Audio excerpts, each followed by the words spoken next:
Hello అందరికీ! ఈరోజైతే బీరకాయ కర్రీని చేసి చూపించబోతున్నానండి. ఎప్పుడూ చేసేలా కాకుండా బీరకాయ కర్రీని ఇలా ఒకసారి ట్రై చేయండి. చాలా అంటే చాలా రుచిగా ఉంటుంది. ఇది ఎలా తయారు చేసుకోవాలో ఈ కర్రీ అనేది చేసి చూపించబోతున్నాను. బీరకాయ పాలు కర్రీకి కావలసిన పదార్థాలు: బీరకాయ నేనైతే కట్ చేసుకున్నానండి, పావు కిలో బీరకాయ, 2 పచ్చిమిరపకాయలు, కరివేపాకు, సన్నగా చిలికలు చేసుకున్న పెద్ద ఉల్లిపాయ, ఉప్పు, కారం, పసుపు, పచ్చి పాలు 1 గ్లాసు. ఇప్పుడు ఎలా తయారు చేసుకోవాలో చూపిస్తాను. ఇప్పుడైతే స్టవ్ వెలిగించుకొని కడాయి కానీ సండి కానీ పెట్టుకోవాలి.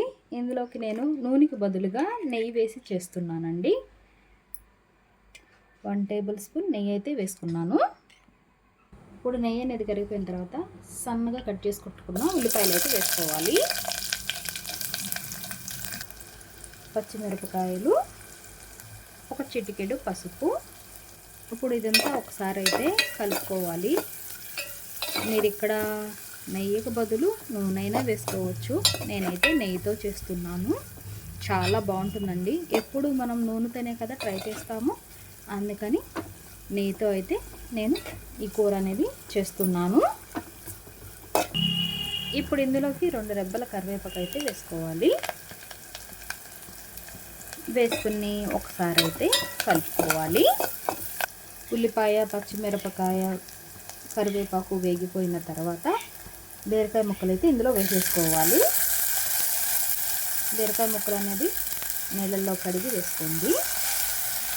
ఇప్పుడు ఇందులోకి ఉప్పు అయితే వేసుకున్నాము. నేను 1/2 టేబుల్ స్పూన్ ఉప్పు అయితే వేసుకుంటున్నాను.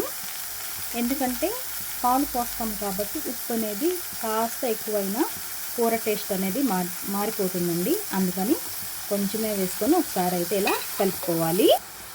ఇలా అయితే మొత్తాన్ని కలిపేసుకొని ఒక 5 నిమిషాలు అయితే మూత అయితే పెట్టుకేసుకోవాలి.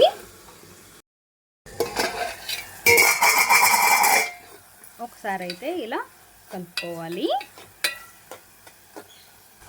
ఇందులో కాస్త నీళ్ళు అయితే ఉన్నాయి కదండి, ఇవి ఎగిరిపోయేంత వరకు అయితే బీరకాయ ముక్కల్ని ఉడికించుకోవాలి.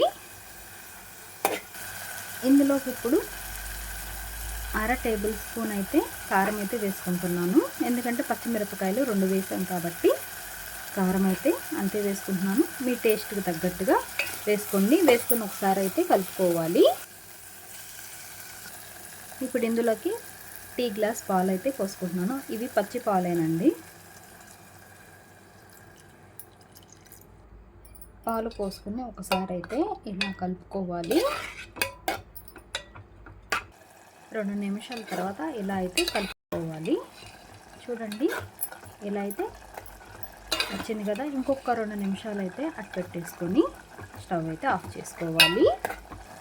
ఇక్కడ చూడండి, 2 నిమిషాల తర్వాత చూస్తున్నాను, ఇంకొంచెం చిక్కబడింది కదా. ఇప్పుడైతే స్టవ్ అయితే ఆఫ్ చేసుకోవాలి. చల్లారిపోయిన తర్వాత మరి కొంచెం చిక్కబడుతుంది. వెరీ సింపుల్గా బీరకాయ పాలు కర్రీ అయితే రెడీ అయిపోయింది. మీరు కూడా ఒకసారి ఇలా ట్రై చేయండి. ఎప్పుడూ చేసేలా కాకుండా బీరకాయ కర్రీని ఇలా కొత్తగా ట్రై చేయండి. చాలా టేస్టీగా ఉంటుంది, రుచిగా కూడా ఉంటుంది. నా వీడియో నచ్చితే లైక్ చేయండి, సబ్స్క్రైబ్ చేయండి. Thanks for the watching.